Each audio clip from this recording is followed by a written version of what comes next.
A partir de ahora, todos los ingresos de mamá pasarán a mi cuenta. Total, tú ya no necesitas nada», dijo mi hijo con voz fría como el hielo. Yo solo guardé silencio. Lo miré y asentí levemente. Esa noche, como siempre, él y su esposa vinieron a cenar a mi casa. La mesa estaba puesta con esmero. El aroma a sopa caliente llenaba el ambiente. El tic-tac del reloj de péndulo resonaba rítmicamente en la casa que yo misma construí con mis propias manos durante más de 40 años. Pero al entrar, ambos gritaron de inmediato. Pálidos, con los ojos bien abiertos, se quedaron paralizados en medio del salón. Porque lo que vieron en la mesa de la cena esa noche hizo que todos sus planes se desmoronaran. En un instante, antes de que les cuente lo que les causó tal horror, solo quiero preguntar una cosa. ¿Desde dónde están viendo esta historia?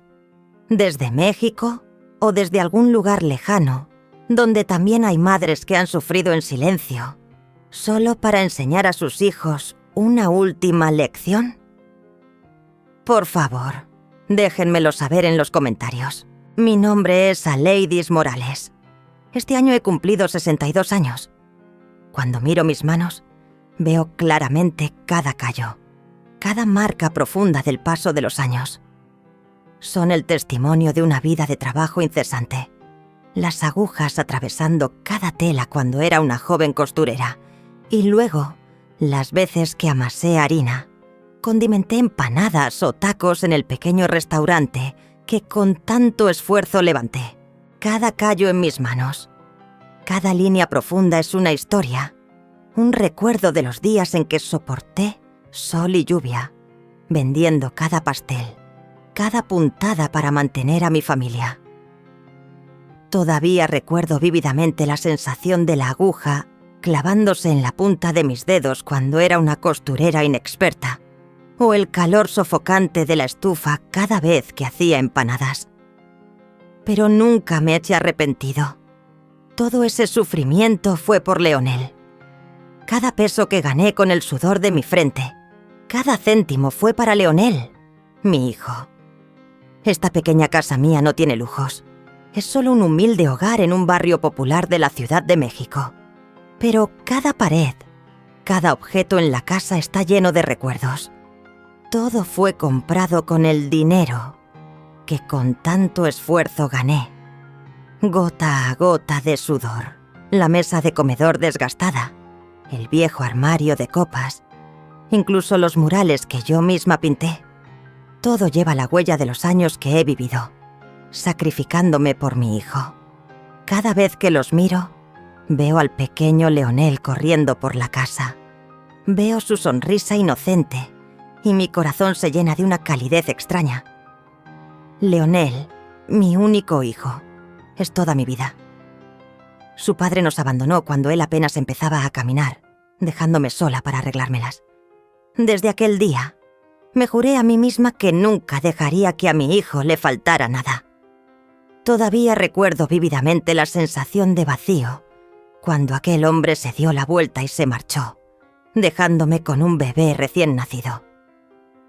Pero ese dolor se transformó rápidamente en determinación. Sería tanto padre como madre para Leonel. No dejaría que mi hijo sufriera. Siempre usé ropa vieja, tanto que todos los vecinos conocían mi situación.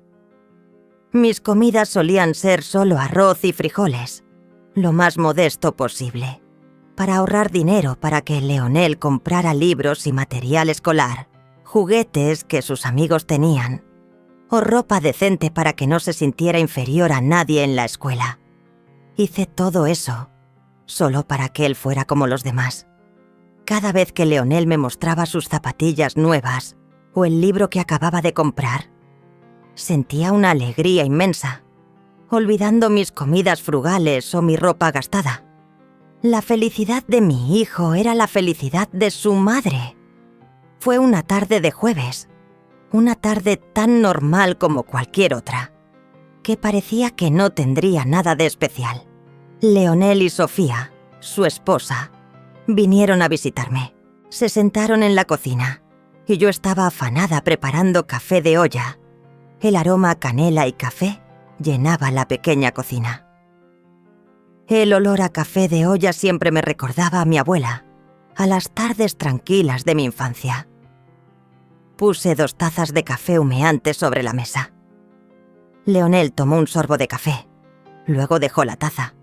El sonido de la taza al chocar con el platillo resonó claramente en el silencio, como una campana de alarma en mi cabeza. Me miró fijamente. Su mirada no mostraba ninguna duda, ni la cálida sonrisa habitual. En su lugar, había una frialdad indescriptible. Mi hijo pronunció una frase con una voz tan tranquila como gélida, haciendo que mi mundo entero se desmoronara. Mamá, a partir de ahora quiero que todos tus ingresos se depositen en mi cuenta. Esas palabras me hirieron como un cuchillo afilado, desgarrando la paz en mi corazón. Me quedé atónita. Mi mano, que iba ya a tomar mi taza, se detuvo a mitad del aire. La pequeña cuchara de madera casi se cae. Lo miré a los ojos, tratando de encontrar una explicación. Lo miré fijamente, buscando una señal de broma, un malentendido o alguna razón lógica, pero no encontré nada más que esa sonrisa tranquila, la confianza de alguien que sabe que tiene el control. Sofía estaba sentada a su lado, en silencio, pero su mirada no era menos fría. Sentí como si un iceberg se estuviera apoderando lentamente de mi corazón. Una voz pequeña pero clara dentro de mí me advirtió que esto era el comienzo de algo peor. Me pregunté, ¿por qué mi propio hijo, el hijo que con tanto esfuerzo crié, el hombre por el que sacrifiqué todo, me pedía acceso total a mi cuenta bancaria? Busqué un atisbo de explicación, una razón justificable, pero no encontré nada más que su complacencia. Las preguntas me taladraban la cabeza, pero no pude encontrar ninguna respuesta satisfactoria. Mi pecho se apretó. Sentí una sensación de ahogo. Sin embargo, por mi amor ciego y mi confianza absoluta en mi hijo, porque quería creer que lo hacía por mi propio bien, respiré hondo. Le dije que sí, que me parecía bien, que confiaba en él. Traté de reprimir la ansiedad, el miedo que me invadía. Me dije a mí misma, quizás Leonel tenía sus razones. Quizás quería ayudarme a administrar mi dinero ahora que era mayor. Traté de creer en eso, de aferrarme a esa tenue esperanza. La sonrisa de Leonel se hizo más amplia, una sonrisa que ahora me parecía extraña, calculadora. Se levantó, me dio un beso rápido e impersonal en la frente, uno de esos besos que no significan nada, y me dijo que era lo mejor. Me dijo que no tendría que preocuparse por nada, que él se encargaría de todo, que era por mi bien. Se fueron de mi casa. Me quedé sola, sentada allí, con la taza de café ya fría. La sensación de inquietud me acompañó.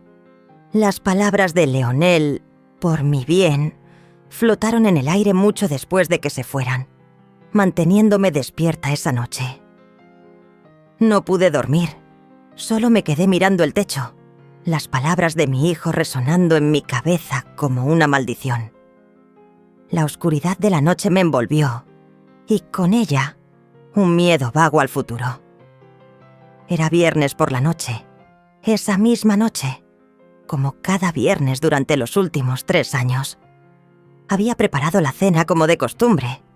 Sabía que Leonel y Sofía vendrían, siempre sin avisar, y siempre esperando que tuviera comida caliente y gratis esperando por ellos.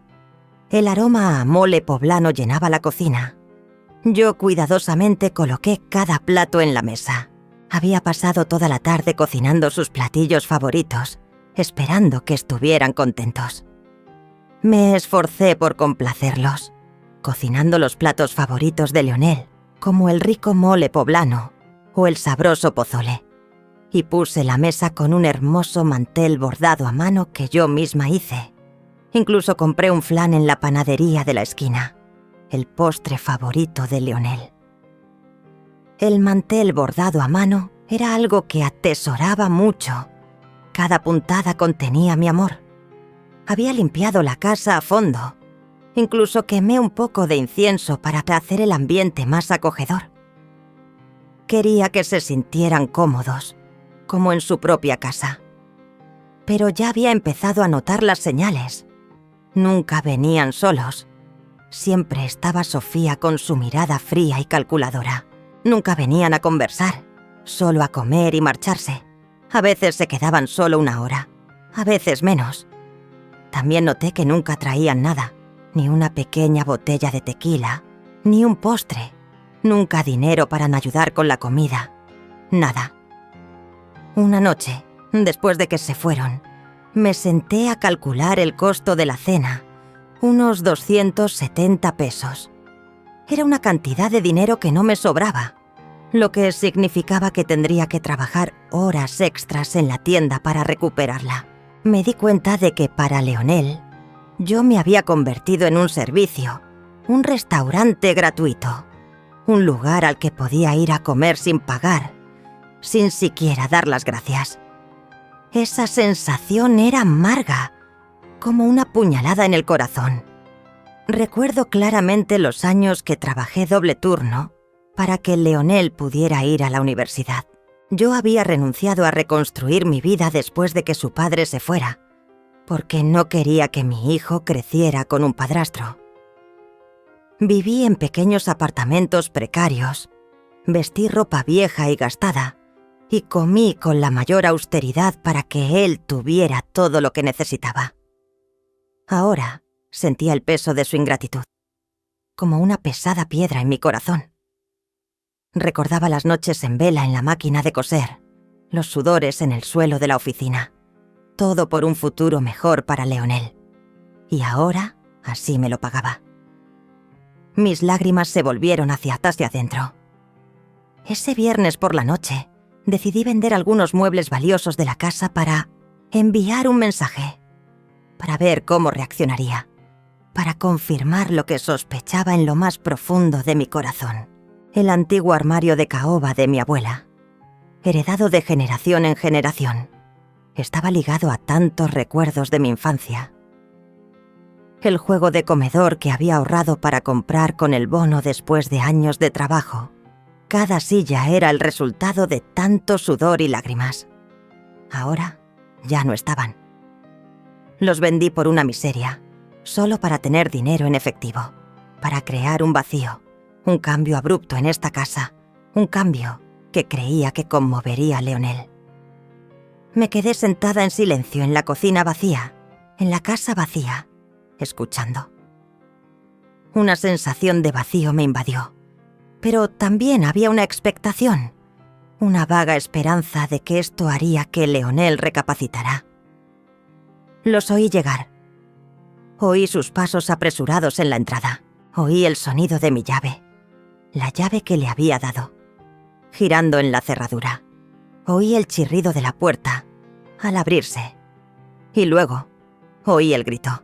Era un sonido agudo, desesperado. El grito de alguien que acaba de ver algo que nunca esperaría. El lamento de alguien que se da cuenta de que las cosas no van a salir como pensaban. Mi corazón se encogió, pero traté de mantener la calma. Leonel irrumpió en la cocina. Su rostro estaba pálido, sus ojos muy abiertos. Sofía lo siguió con una expresión similar de shock e incredulidad. Leonel gritó: «¡Mamá! ¿Qué has hecho? ¿Dónde está todo? ¿Dónde están los muebles? ¿Dónde está la televisión? ¿Dónde está todo aquí?» Su voz estaba llena de pánico y rabia, completamente diferente al Leonel que conocía. Lo miré con una calma y autocontrol que no sabía que poseía. Le dije, con la voz más suave posible, que había vendido algunas cosas, que necesitaba dinero en efectivo. Después de todo, si él iba a manejar mis finanzas, yo necesitaba asegurarme de tener algo de efectivo a mano primero. Su rostro de pálido pasó a un rojo intenso de furia absoluta. Dio un paso hacia mí y por primera vez en mi vida vi quién era realmente mi hijo. No el bebé que había criado, no el joven al que había ayudado a construir su vida, sino un extraño, alguien que me miraba con desprecio, con ira, con algo peligroso, parecido al odio. Mi corazón me dolió intensamente, como si alguien me lo estuviera apretando. Sofía se acercó más, me miró con sus ojos fríos y calculadores, y dijo algo que nunca olvidaré. Ellie, eres egoísta, solo piensas en ti misma. Venimos a verte cada semana para hacerte compañía, para asegurarnos de que estás bien, y así es como nos pagas, egoísta. Esa acusación me hirió, como otra puñalada.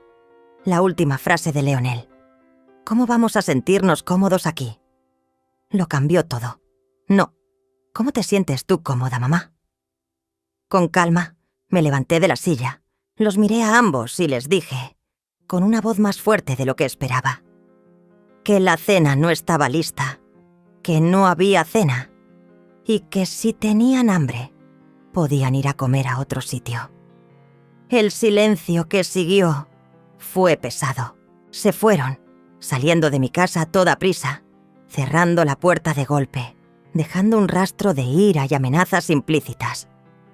Oí cómo se subían al coche, oí el motor arrancar y escuché cómo se alejaban. Me quedé sentada en la cocina vacía, en mi casa vacía, sintiendo que algo dentro de mí se había roto para siempre. Pero no era la tristeza lo que sentía, no la desesperación, sino algo diferente. Era la claridad. Me di cuenta de que Leonel no me quería, de que quizás nunca me había querido, de que yo era solo un recurso para él. Esa noche, mientras estaba sentada en la oscuridad de mi casa vacía, tomé una decisión. No gritaría, no lloraría, no suplicaría. Haría algo mucho más poderoso. Observaría, esperaría. Pensé en los meses pasados y en cómo había crecido Leonel. Nació una noche de tormenta hace 34 años. Su padre, el hombre que me había prometido una vida juntos, se fue cuando el niño apenas empezaba a caminar. Dijo que no estaba preparado para ser padre. Me quedé sola con un hijo pequeño, un apartamento de 2 habitaciones que apenas podía pagar y un trabajo de secretaria con un sueldo de 14.400 pesos al mes. Eso no era suficiente. Nunca era suficiente. Todavía recuerdo el frío penetrante de aquella noche de tormenta y una frialdad aún mayor cuando se pronunció la despedida. Mis lágrimas se mezclaron con la lluvia, pero sabía que tenía que ser fuerte por Leonel. Conseguí un segundo trabajo limpiando oficinas por la noche. Dejaba a Leonel con mi vecina, doña Elena Ramírez, una anciana que me cobraba 900 pesos a la semana por cuidarlo. Trabajaba de 7 de la mañana a 6 de la tarde en la oficina.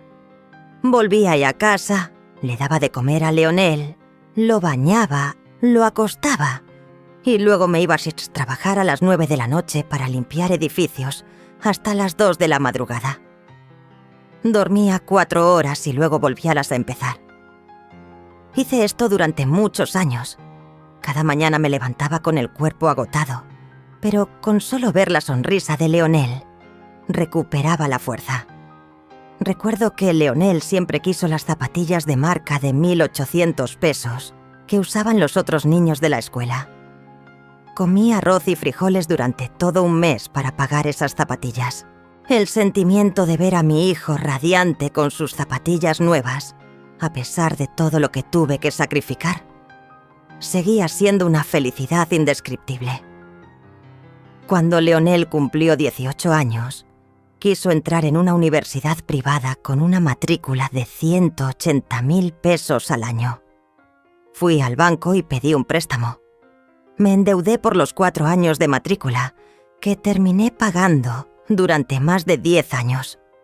Recuerdo estar frente a la puerta del banco, con el corazón lleno de preocupaciones, pero pensando en el futuro brillante de mi hijo, encontré más motivación. Después de que se graduó y consiguió un buen trabajo, ganando 108.000 pesos al mes, incluso lo dejé vivir gratis en mi casa durante 5 años para que pudiera ahorrar y comprar su propia casa de 5.400.000 pesos en efectivo. Pensé que había cumplido bien mi papel de madre. Hice todo lo que pude, e incluso más de lo que creía posible. Una mañana de lunes, Leonel vino a mi casa con un montón de papeles. Los extendió sobre la mesa de la cocina con una sonrisa que ahora parecía menos cálida, más calculadora, una sonrisa que ya me resultaba extraña. «Mamá, esto es simple», dijo. «Solo necesito que firmes aquí, aquí y aquí. Son documentos para que pueda acceder a tus cuentas, para que pueda transferir automáticamente tu salario cada mes. De esa manera, yo me encargo de pagar las facturas, de gestionar todo. Tú no tendrás que preocuparte por nada». Su voz sonaba tranquilizadora, pero yo sentía una vaga inquietud. Miré los papeles. Eran formularios bancarios, formularios de autorización. Leí detenidamente la letra pequeña, esas partes que la gente suele pasar por alto, y vi algo que me heló la sangre. No era solo acceso a mi cuenta, era una autorización total. Era el poder de realizar transferencias, de cerrar cuentas, de tomar decisiones financieras en mi nombre. «Leonel, esto dice que tendrás control total sobre mi dinero», le dije. Él asintió como si fuera lo más normal del mundo.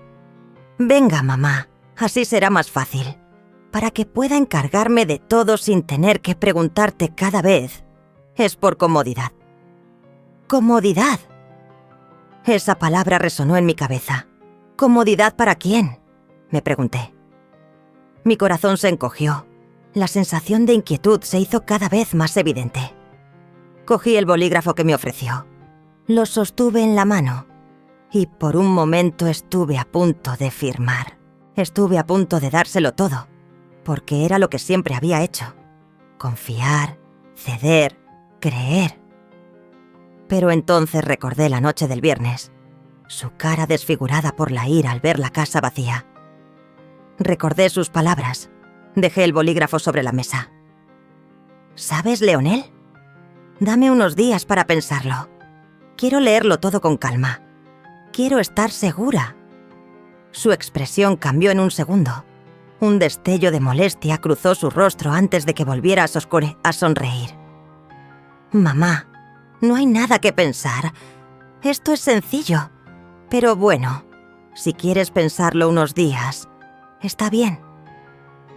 Se fue después de eso, pero dejó los papeles, como si supiera que de todos modos los firmaría. Esa noche no pude dormir. Me quedé despierta mirando esos papeles sobre la mesa de la cocina, y algo dentro de mí me decía que esto no era por mi bien. Esa pequeña voz, ahora más clara que nunca, me advirtió sobre un peligro inminente. Al día siguiente, fui al banco más temprano de lo habitual, antes de mi horario de trabajo. Le pedí a la cajera, Mariana, que revisara mi cuenta y me imprimiera todas las transacciones de los últimos 6 meses. Ella imprimió los papeles, muchas páginas. Los examiné cuidadosamente, línea por línea, y entonces lo vi. Mis ojos se detuvieron en un retiro de 21.600 pesos que yo no había hecho. Le pregunté a Mariana si podía ver más detalles. Ella revisó su computadora y me dijo algo que me dejó sin aliento. Ese retiro se había realizado en una sucursal al otro lado de la ciudad, con mi tarjeta de débito. Pero yo nunca había ido a esa sucursal, y mi tarjeta estaba en mi billetera. Siempre estuvo en mi billetera, excepto una vez. Recordé exactamente la vez que Leonel me visitó 3 meses antes, cuando me estaba bañando, y mi billetera estaba en mi bolso en la sala, junto con Leonel. Sentí una náusea, y el mundo pareció inclinarse de una manera extraña porque esto solo podía significar una cosa. Significaba que mi propio hijo había tomado mi tarjeta, memorizado o fotografiado los números y retirado el dinero sin permiso. La sensación de traición me invadió, más dolorosa que cualquier herida física. Salí del banco con una sensación de pérdida y profunda confusión, como si ya no reconociera a mi hijo. Pero no presenté una queja. Todavía no, porque necesitaba estar segura. Dediqué los días siguientes a revolver cada rincón de mi casa, revisando cada pedazo de papel financiero, cada documento, cada antiguo extracto bancario que había guardado en una vieja caja en el armario. Quería saber si esto era solo una vez o si había más. Pasé página tras página de papeles viejos y polvorientos, sintiendo como si estuviera navegando por un laberinto de verdades ocultas. Cada documento que encontraba reforzaba el miedo en mi corazón. Descubrí más cosas horribles. Hace 2 años, cuando estuve hospitalizada por neumonía, alguien había utilizado mi seguro médico para visitas que yo no había realizado en clínicas que no conocía, visitas que habían agotado mi seguro anual. Por eso ese año tuve que pagar yo misma algunos medicamentos. Llamé al banco de la tarjeta de crédito y descubrí una tarjeta de crédito a mi nombre que no recordaba haber solicitado, con un saldo de 54.000 pesos en compras, en tiendas de materiales de construcción, electrónica, mobiliario para el hogar, lo que coincidía con el momento en que Leonel compró y renovó su casa hace 2 años. También descubrí una cuenta de servicios públicos a mi nombre, que no recordaba haber solicitado, en una dirección que no era la mía, sino la casa de Leonel. Durante 3 años, la factura de la electricidad de la casa de Leonel había estado a mi nombre, y cuando no la pagaba a tiempo, las multas se acumulaban en mi historial de crédito. Por eso me habían denegado un pequeño préstamo el año pasado, cuando mi coche necesitaba una reparación urgente. Me senté en el suelo de mi habitación, rodeada de papeles, de traición. Sentí como si una gran piedra me oprimiera el pecho, dificultando mi respiración. En medio de mi exhaustiva investigación, me topé por casualidad con una pequeña pero contundente pieza de evidencia. Era una pequeña libreta de Sofía que encontré en una ocasión en que ella la olvidó accidentalmente al visitarnos. La libreta estaba bajo el sofá, astutamente escondida. Mi corazón latía con fuerza al abrirla. Sentí como si estuviera leyendo a escondidas un oscuro secreto. En ella había notas manuscritas de Sofía, frías y detalladas. Plan con la suegra. Hay que acelerar el control de las cuentas de Aleides. La señora ya está mayor, es fácil de engañar. Esas líneas fueron como puñales directos a mi corazón, destrozando las últimas esperanzas sobre la inocencia de mi hijo.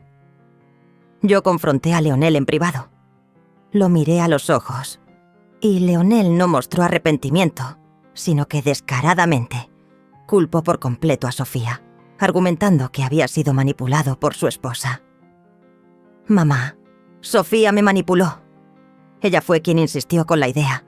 Yo no quería hacerte daño, pero ella es demasiado persuasiva. Ella dijo que o ella o nadie, y yo no quería perderla».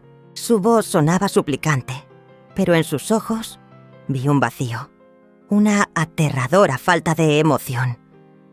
Sentí que quería creer a Leonel.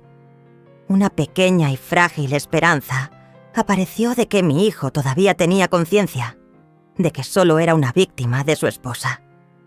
Esto me hizo dudar, retrasar el contacto inmediato con un abogado, e incluso considerar perdonar a Leonel y centrarme solo en Sofía. Me senté en el suelo, rodeada de papeles de traición, sintiendo dolor, pero también una tenue esperanza mezclada con la duda sobre la verdadera naturaleza de Leonel. Lloré hasta que no me quedaron más lágrimas. Las lágrimas calientes rodaron por mis mejillas, llevando consigo la decepción, el dolor y una pequeña esperanza. Luego me sequé la cara, recogí todos los papeles y tomé una decisión. Me dije a mí misma, quizás Leonel no era tan malo, quizás Sofía realmente lo había manipulado. Decidí no confrontarlo de inmediato, sino darle otra oportunidad para demostrar que no era un malvado. Todavía me aferraba a un poco de mi amor maternal, un hilo frágil, temiendo que si me quejaba, si exigía, si pedía, él desaparecería por completo. Sentí como si estuviera al borde de un precipicio, donde un solo paso en falso podría derrumbarlo todo. Todavía estaba en un estado de vacilación, pensando en perdonar a Leonel por su excusa de culpar a Sofía. Una pequeña y frágil esperanza de que mi hijo no era tan malo, de que mi amor maternal podría hacerlo arrepentirse.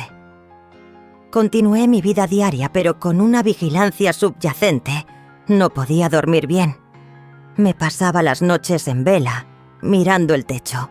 Pensaba en todas las veces que había justificado su comportamiento, diciéndome que estaba ocupado, que tenía su propia vida. Cada tic-tac del reloj era un recordatorio de la inquietud que carcomía mi alma. Poco después de que Leonel me convenciera de su coartada contra Sofía, cometió un nuevo acto de fraude, más descarado y premeditado, intentando aprovechar mi dulzura.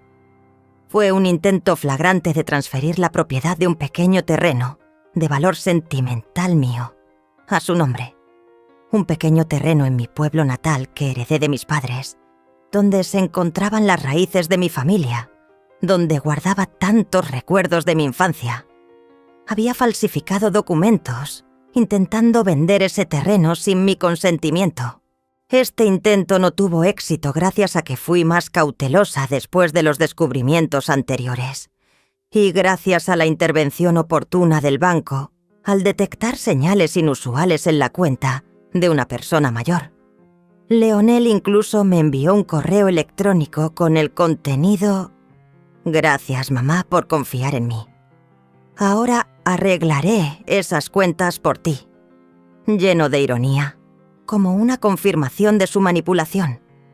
Este shock fue más fuerte que cualquier otro anterior. Mi frágil esperanza de que mi hijo tuviera conciencia se desvaneció por completo. Me di cuenta de que Leonel no solo era un estafador, sino también un manipulador cruel, que se aprovechaba hasta el final de mi propia indulgencia y amor maternal. Lloré hasta que no me quedaron más lágrimas, sentada en mi habitación, sintiendo que algo dentro de mí se había roto para siempre. Me di cuenta de que esto no era sobre las expectativas, sino sobre el robo, sobre el engaño, sobre un hijo que veía hasta a su madre como un recurso del que podía aprovecharse sin sufrir consecuencias. Mis lágrimas se secaron, dejando solo vacío y un dolor profundo.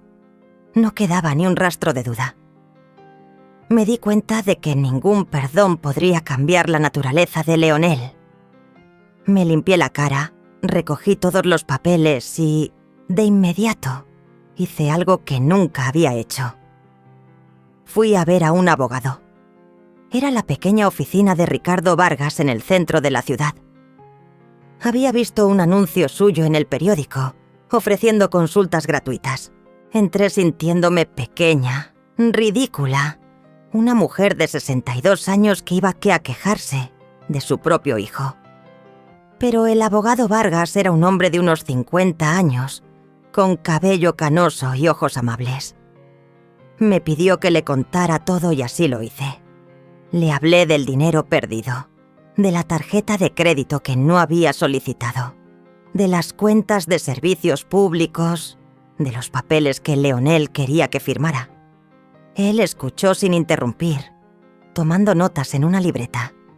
Y cuando terminé, se recostó en su silla y suspiró. Confirmó que se trataba de fraude financiero y abuso de confianza. Él dijo: Señora Morales, su hijo ya tiene problemas legales.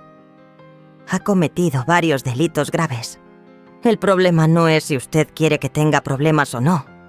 El problema es si quiere protegerse a sí misma. Le dije, no quiero que tenga problemas legales. Es mi hijo.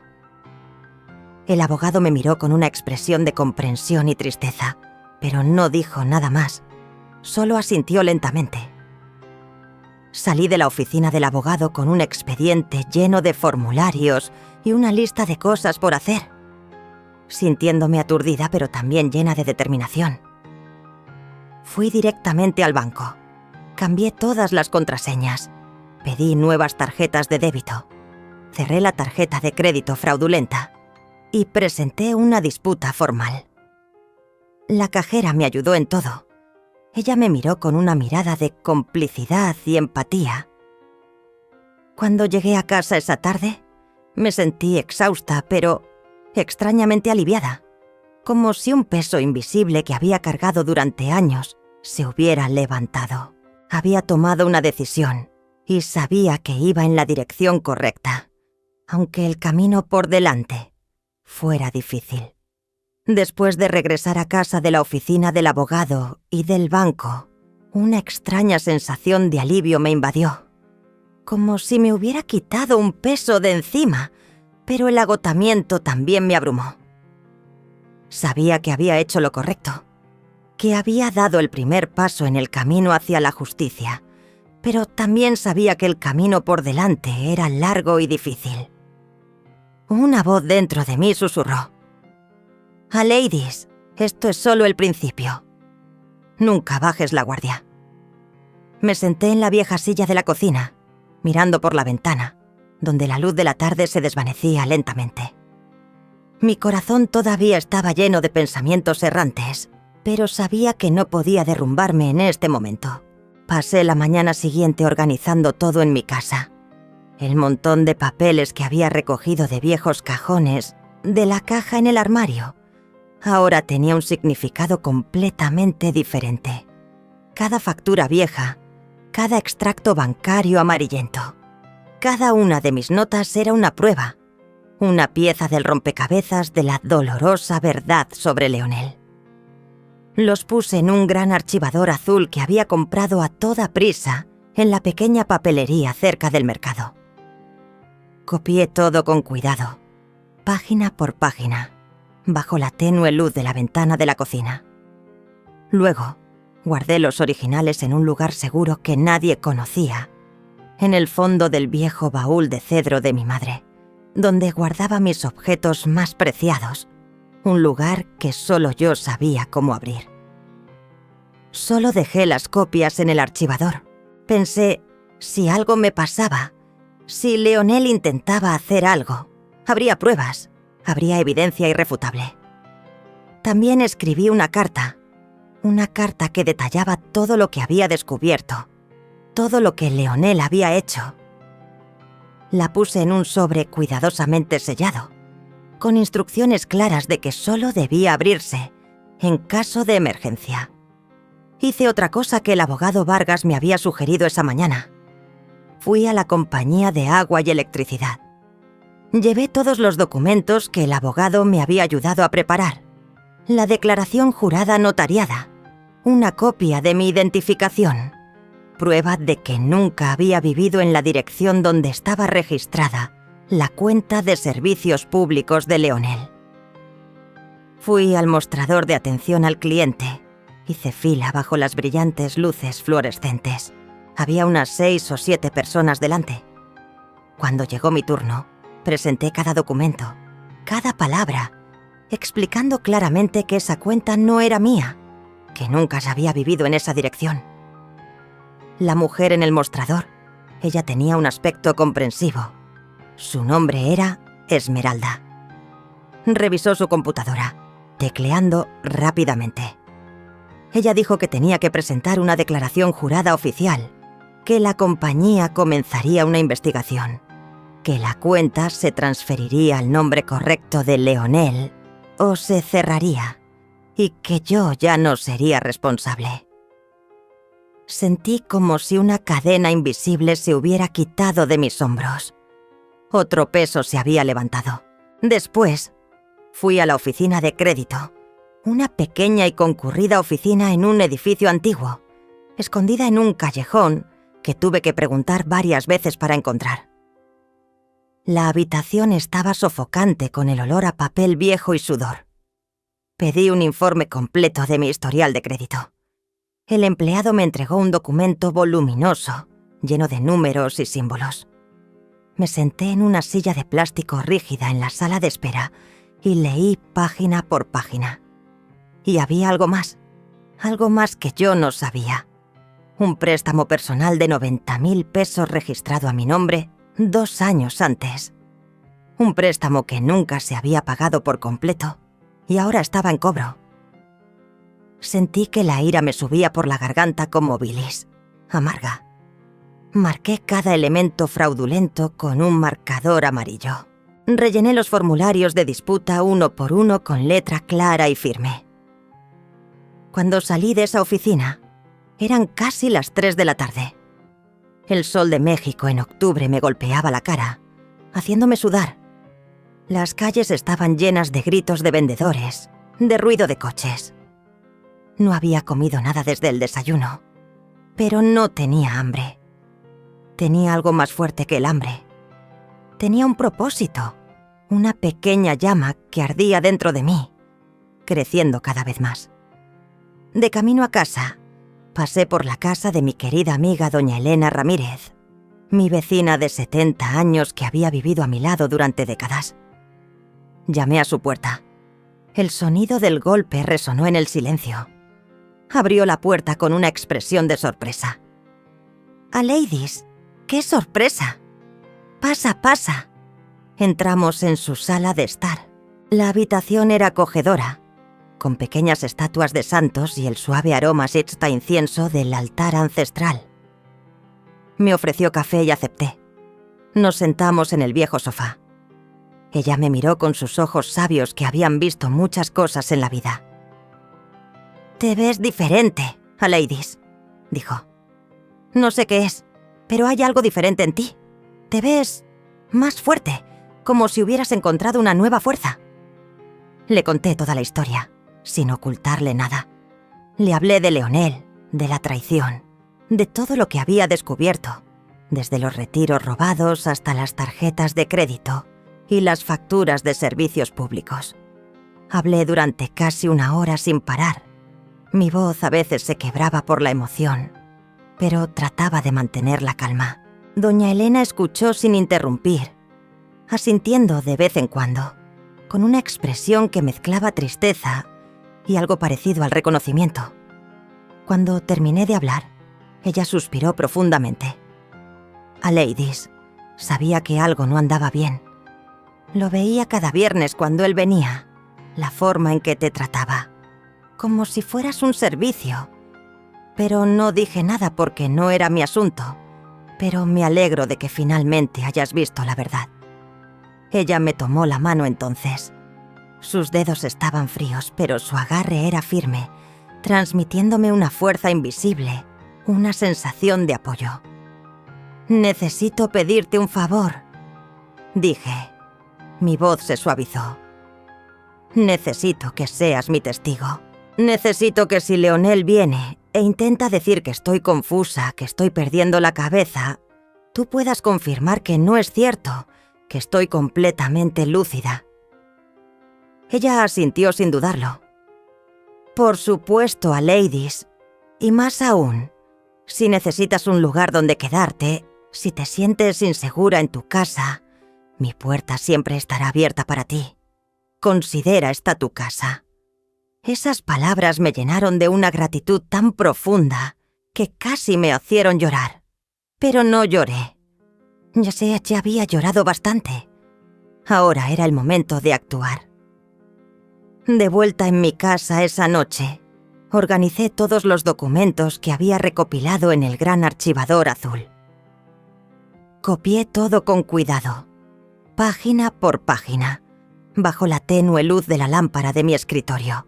Luego, Guardé los originales en un lugar seguro al fondo del viejo baúl de cedro de mi madre y dejé solo las copias en el archivador. También le entregué a doña Elena la carta detallada sobre Leonel a la mañana siguiente. Estaba preparada para la batalla que se avecinaba, como un general que se prepara para su última batalla.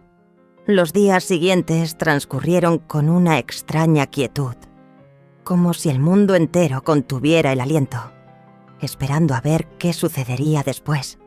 Leonel intentó llamarme varias veces, pero yo mantuve un silencio absoluto. El teléfono sonaba sin cesar, los mensajes se acumulaban sin parar, los correos electrónicos se amontonaban, pero no respondía nada. Ya no revisaba mi teléfono cada hora para ver si había algún mensaje suyo. Ya no me inventaba razones en mi cabeza para justificar su ausencia o su silencio. Había escapado por completo de ese torbellino. Pero aunque no estuviera físicamente presente en mi vida esos días, su presencia digital era ineludible. Algo en mí me impulsó a revisar sus redes sociales, algo que normalmente no hacía, pues siempre lo consideraba una intromisión en la privacidad, incluso para una madre. Pero ahora sentía que tenía derecho a saber qué hacía, qué decía, cómo presentaba su vida al mundo, mientras yo lidiaba en privado con las consecuencias de sus actos. Encontré una foto suya y de Sofía en un restaurante elegante, con copas de vino brillantes, sonriendo a la cámara.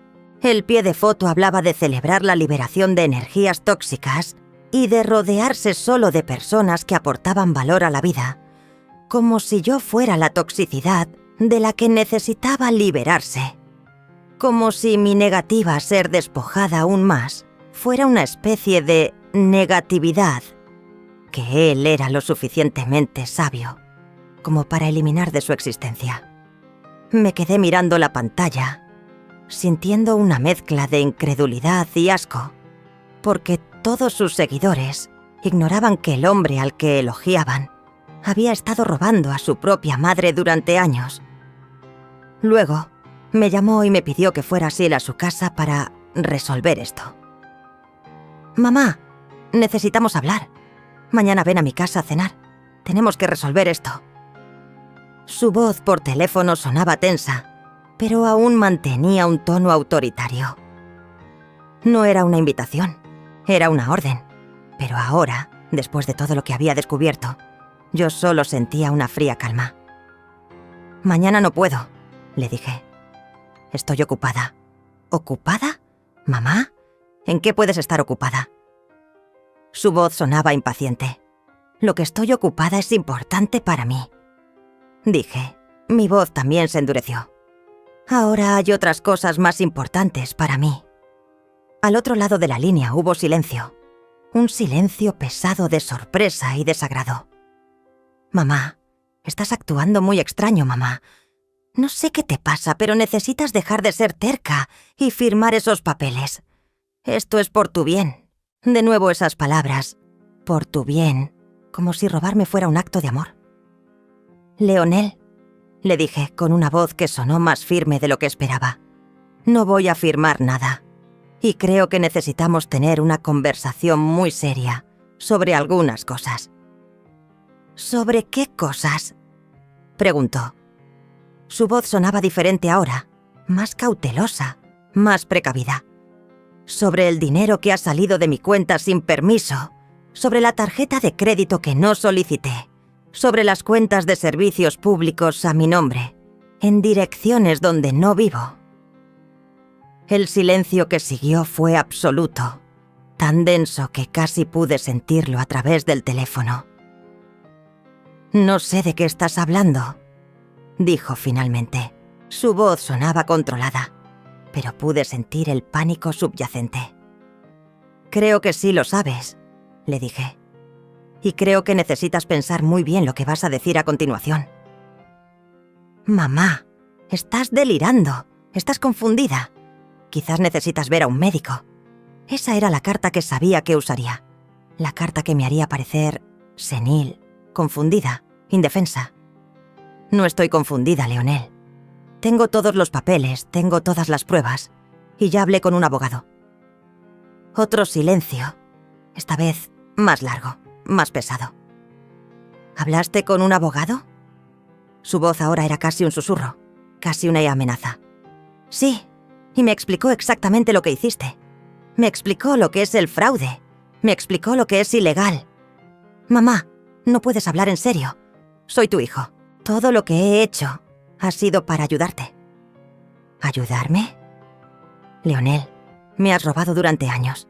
Te has aprovechado de mí. Me has engañado. Mamá, yo nunca... Él comenzó a decir, pero yo lo interrumpí. Sí lo hiciste, y lo sabes. El problema ahora es qué vamos a hacer con esto. Oí su respiración al otro lado de la línea, pesada, jadeante. «Voy para allá», dijo. «Necesitamos hablar en persona». «No», le dije, «no vengas aquí. Si quieres hablar, podemos hacerlo por teléfono, o podemos hacerlo cuando tengamos los abogados de ambas partes». «¿Estás loca?», él gritó. «Completamente loca, después de todo lo que he hecho por ti. Después de todas las veces que te he visitado, que me he preocupado por ti. ¿Así es como me lo pagas? ¿Todas las veces que viniste a comer gratis, quieres decir? ¿Todas las veces que necesitabas algo de mí? Pero cuando yo te necesité, ¿dónde estabas?» Colgué el teléfono justo después, antes de que pudiera responder, antes de que pudiera manipularme con palabras una vez más. Me quedé sentada en la cocina con el teléfono en la mano, temblando, pero no de miedo, sino de ira, de los años de ira reprimida que finalmente habían encontrado su voz. Esa noche dormí mejor que en muchos meses, porque finalmente había dicho la verdad. Finalmente había defendido mi territorio. A la mañana siguiente me desperté con una lucidez que no había sentido en años. Era como si una densa niebla se hubiera disipado de mi mente, y ahora podía ver todo con una claridad casi dolorosa. Sabía lo que tenía que hacer. Sabía que no podía parar ahora. Después del desayuno, tomé mi bolso y salí de casa. Tenía una lista en mi cabeza de todos los lugares a los que necesitaba ir, todos los cabos sueltos que necesitaba atar. Si Leonel pensaba que yo era una anciana senil hecha indefensa, estabas a punto de descubrir lo equivocado que estaba. A la mañana siguiente me desperté con una lucidez que no había sentido en muchos años. Era como si una densa niebla se hubiera disipado de mi mente, y ahora podía ver todo con una claridad casi dolorosa. Sabía lo que tenía que hacer. Sabía que no podía parar ahora. Fui directamente a la oficina del abogado Ricardo Vargas. El señor Vargas me informó que los bancos habían concluido su investigación y confirmaron un total de 306.000 pesos en transacciones fraudulentas durante un periodo de 3 años. Una suma que me dejó sin aliento, no por la cantidad en sí, sino por lo que representaba en términos de planificación y premeditación. Esto no fue un error ni un momento de debilidad, sino una operación de robo sistemática e intencional que había requerido el esfuerzo y la dedicación constantes de Leonel. Él explicó que con estas pruebas tenían más que suficiente para iniciar un proceso penal, pero que también había otra opción que podría considerar antes de tomar esa decisión final.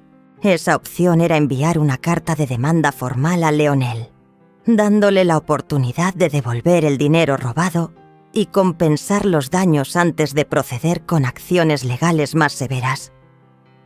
Él me dijo que esta era una cortesía que muchas víctimas de fraude familiar ofrecían. Lo pensé durante unos minutos, sentada en la oficina del abogado, mirando todos los documentos esparcidos sobre el escritorio, que detallaban meticulosamente cada transacción fraudulenta, cada cuenta no autorizada, cada mentira que mi hijo había construido cuidadosamente a lo largo de los años. Me di cuenta de que una parte de mí todavía albergaba una pequeña e irracional esperanza de que si Leonel se enfrentaba a las pruebas irrefutables de lo que había hecho, quizás algo dentro de él despertaría. Quizás encontraría un poco de conciencia o arrepentimiento. Pero había otra parte de mí, más fuerte y más clara, que sabía exactamente lo que Leonel haría con esa oportunidad. Le dije al abogado Vargas que no quería enviar una carta privada, que no quería darle a Leonel la oportunidad de responder en privado. En cambio, le pedí que preparara los documentos necesarios para presentar una demanda civil formal que se convertiría en un registro público. El abogado asintió con una expresión que parecía una mezcla de sorpresa y respeto. Me dijo que procedería de inmediato con la preparación de todos los documentos necesarios y que Leonel sería notificado oficialmente en las próximas 72 horas. La notificación llegó a Leonel una mañana de jueves, aunque yo no estuve allí para presenciar su reacción inicial. Me imaginé perfectamente el momento en que abrió ese sobre oficial y leyó los documentos detallando los robos, meticulosamente registrados con fechas y referencias bancarias que hacían imposible cualquier negación. No tuve que esperar mucho para confirmar mi imaginación, porque menos de 2 horas después de recibir la notificación, mi teléfono comenzó a sonar con una insistencia casi desesperada, una llamada tras otra, que dejé en el buzón de voz sin responder, porque ya no tenía nada que decirle a Leonel que no estuviera en esos documentos legales. Escuché los mensajes de voz esa noche cuando finalmente me sentí emocionalmente preparada para hacerlo. Fue fascinante, de una manera inquietante, escuchar la progresión de su pánico en cada mensaje sucesivo. El primer mensaje todavía intentaba mantener la calma con un tono controlado que usaba cuando intentaba parecer razonable, diciéndome que esto era un terrible malentendido, que necesitábamos hablar de inmediato, antes de que las cosas se salieran aún más de control. El segundo mensaje tenía un tono diferente, más agudo, más urgente, donde me suplicaba que lo llamara, que esto arruinaría su vida, que pensara en lo que estaba haciendo antes de destruir a su propio hijo. Para el quinto mensaje, Leonel ya no intentaba ser razonable ni apelar a la compasión materna. Había caído completamente en la ira y en amenazas casi abiertas, diciéndome que me arrepentiría de esto, que tenía a su propio abogado que demostraría que yo era una anciana senil, que no sabía lo que hacía, que lucharía con todo lo que tenía, y que, al final, yo parecería la villana de esta historia. Escuché cada mensaje hasta el final. Leonel comenzó su propia campaña de contraataque, empezando por publicar una larga y elaborada declaración en sus redes sociales sobre cómo estaba siendo víctima de una terrible injusticia perpetrada por una madre a la que supuestamente amaba. Su publicación fue cuidadosamente redactada para generar la máxima empatía, sin mencionar ningún detalle específico de las acusaciones en su contra, presentándose a sí mismo como el hijo confundido y herido que estaba siendo arrastrado a un angustioso proceso legal por una madre que quizás estaba experimentando problemas de salud mental relacionados con la edad. La reacción a su publicación fue exactamente la que esperaba, con docenas de comentarios expresando conmoción y solidaridad, diciéndole que se mantuviera fuerte, que la verdad finalmente prevalecería, que estaban de su lado sin importar qué. Presencié todo esto a distancia con una mezcla de asombro y disgusto ante su capacidad para manipular la narrativa, incluso frente a acusaciones legales documentadas. Pero algo había cambiado en mí porque esta vez su teatro público no me afectó de la misma manera que antes. Esta vez sabía que tenía algo más poderoso que sus palabras cuidadosamente construidas, y eso eran los documentos legales irrefutables que no podían ser manipulados con retórica emocional o apelaciones a la compasión. La verdadera caída de Leonel comenzó cuando su propio abogado revisó las pruebas en su contra y, al parecer, le dijo algo que no quería oír. Sus publicaciones en redes sociales se detuvieron abruptamente, y el silencio que siguió fue escalofriante en su elocuencia. El abogado Vargas me informó que el representante legal de Leonel se había puesto en contacto con él, preguntando sobre la posibilidad de llegar a un acuerdo extrajudicial, lo que básicamente confirmaba que sabían que no tenía una defensa real contra las pruebas que yo había presentado. Aquí fue cuando las grietas en la vida cuidadosamente construida de Leonel comenzaron a hacerse visibles. Aparentemente, algunos de sus amigos más cercanos habían comenzado a hacer preguntas incómodas después de que Sofía mencionó casualmente, en una reunión social, que estaban lidiando con un problema legal familiar complicado. Una vez que la gente empezó a indagar un poco más, descubrieron los documentos del caso públicos que detallaban las acusaciones específicas de fraude financiero. Doña Elena me dijo que había oído de otros vecinos que el nombre de Leonel se mencionaba en conversaciones del vecindario, de maneras que ciertamente no eran halagadoras, que la gente lo miraba con sospecha y desconfianza. Sofía estaba obviamente furiosa, no tanto por las implicaciones morales de lo que Leonel había hecho, sino por el daño a su reputación social. Según los rumores que me llegaron a través de la red de chismes del vecindario, hubo discusiones significativas en su casa sobre cómo manejar la situación. Leonel había intentado llamarme muchas más veces en esas semanas, pero mantuve un silencio absoluto porque no había nada que pudiera decir que cambiara los hechos registrados de lo que había hecho. Y mi silencio parecía más devastador para él que cualquier palabra de enojo que pudiera haber dicho, porque significaba que había pasado por completo de la ira a la indiferencia, y esa indiferencia era la muerte final de cualquier poder que alguna vez tuvo sobre mí. Finalmente se llegó a un acuerdo 3 meses después de que presenté la demanda, y los términos exactos fueron lo que el abogado Vargas y yo habíamos establecido como el mínimo aceptable. Leonel no tuvo más remedio que aceptarlo cuando su propio abogado le explicó que ir a juicio no solo significaría la divulgación pública completa de todos los detalles del fraude, sino también la muy real posibilidad de cargos penales que podrían llevar a prisión. Tuvo que devolver la totalidad de los 306.000 pesos más 90.000 pesos en concepto de daños y perjuicios, además de cubrir todos los gastos para limpiar mi crédito y los honorarios de mi abogado. Y todo esto debía pagarse en un plazo de 6 meses, con pagos mensuales verificables. De lo contrario, el acuerdo se anularía automáticamente y los cargos penales procederían sin previo aviso.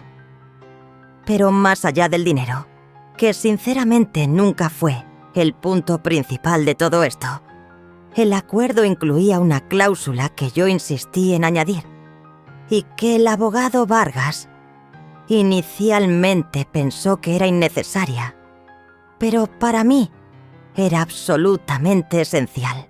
Esa cláusula estipulaba que Leonel tenía que hacer una declaración pública admitiendo que había cometido fraude financiero contra su madre y que las acusaciones en mi demanda eran verdaderas y fundadas.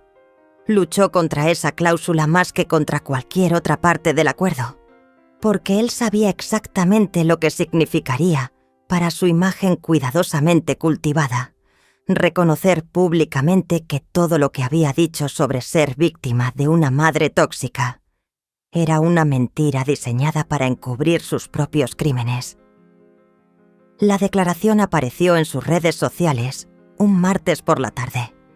Fue breve y concisa, redactada por su abogado para minimizar el daño tanto como fuera posible, dentro de los límites de lo que el acuerdo requería.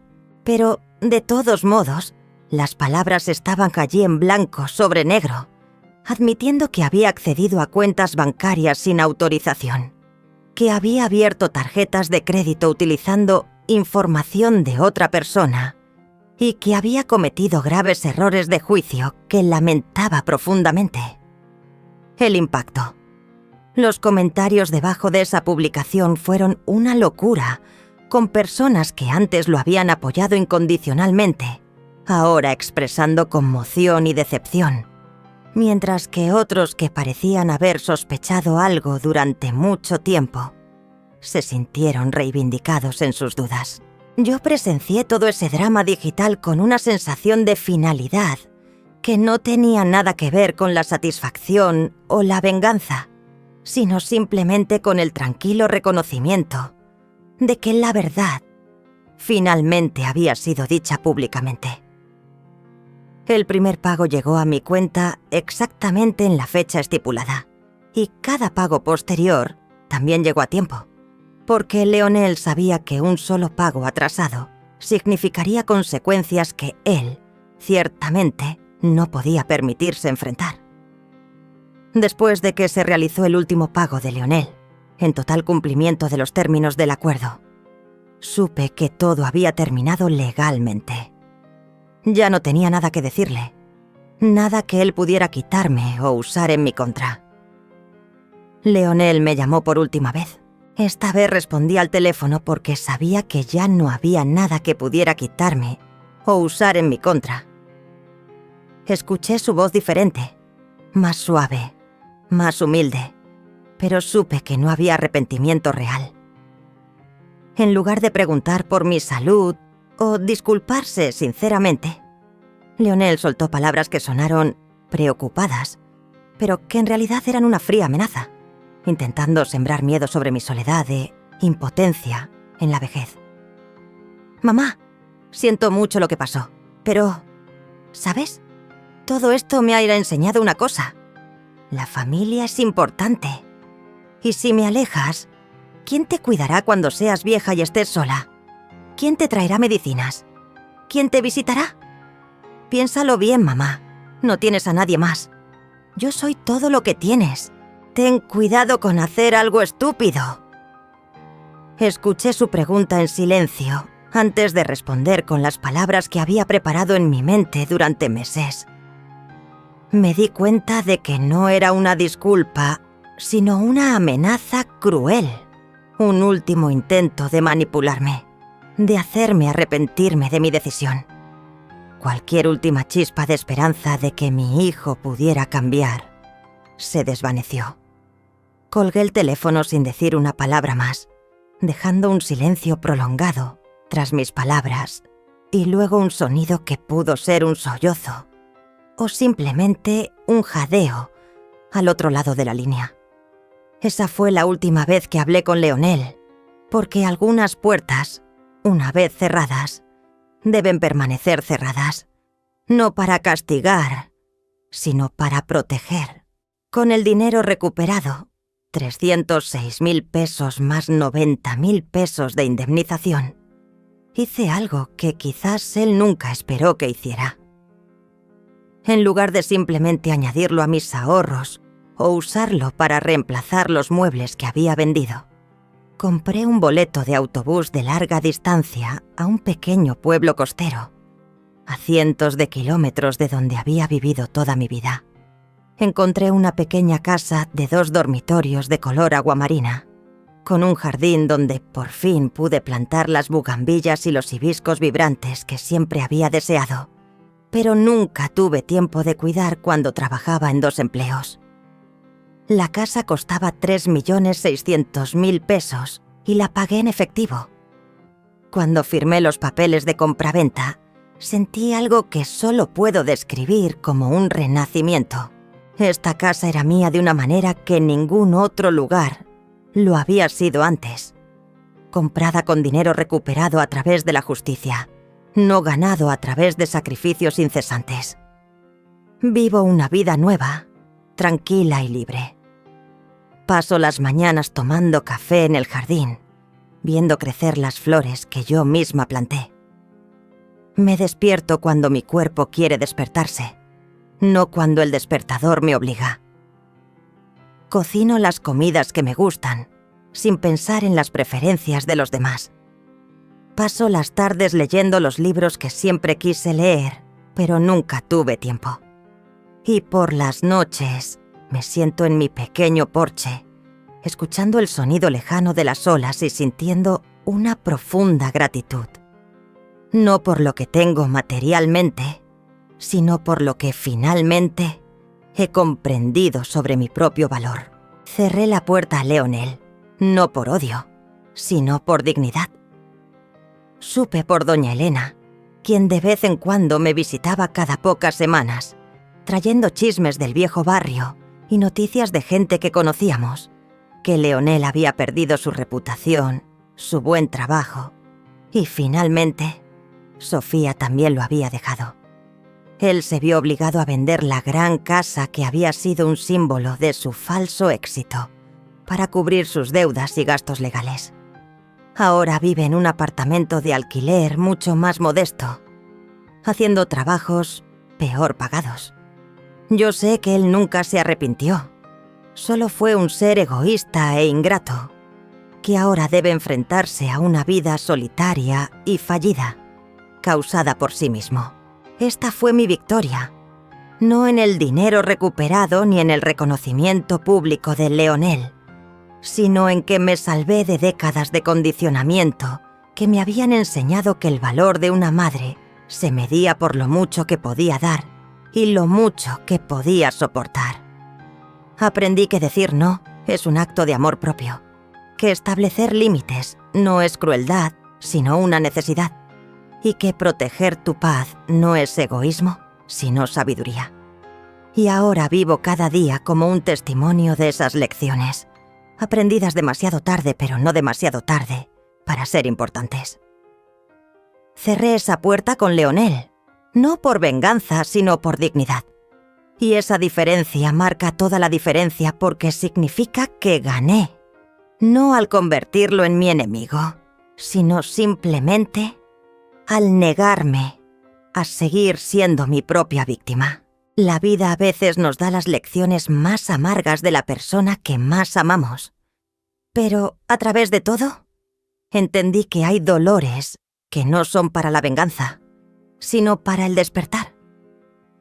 Solía pensar que ser madre significaba sacrificarse, dar incondicionalmente. Pero ahora sé que amar no significa ser ciega. Y perdonar no significa seguir siendo herida.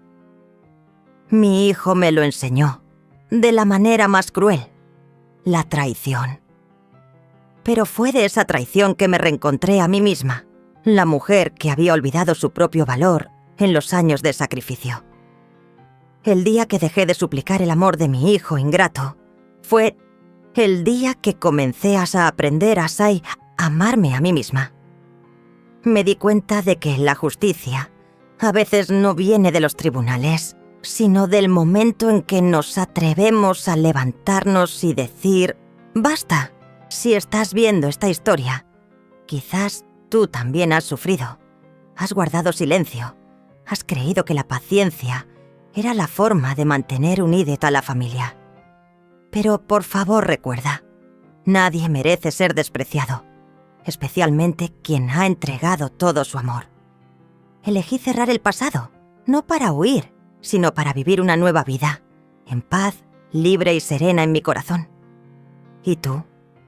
¿Alguna vez has tenido que levantarte de un dolor similar, ya sea causado por un hijo, un familiar o por tus propias creencias? Cuéntame tu historia en los comentarios. Y si crees que la bondad no significa dejar que otros te pisoteen, dale me gusta, compartir y suscribirte al canal, para que juntos sigamos contando historias de justicia, de personas que lo perdieron todo, solo para encontrarse a sí mismas.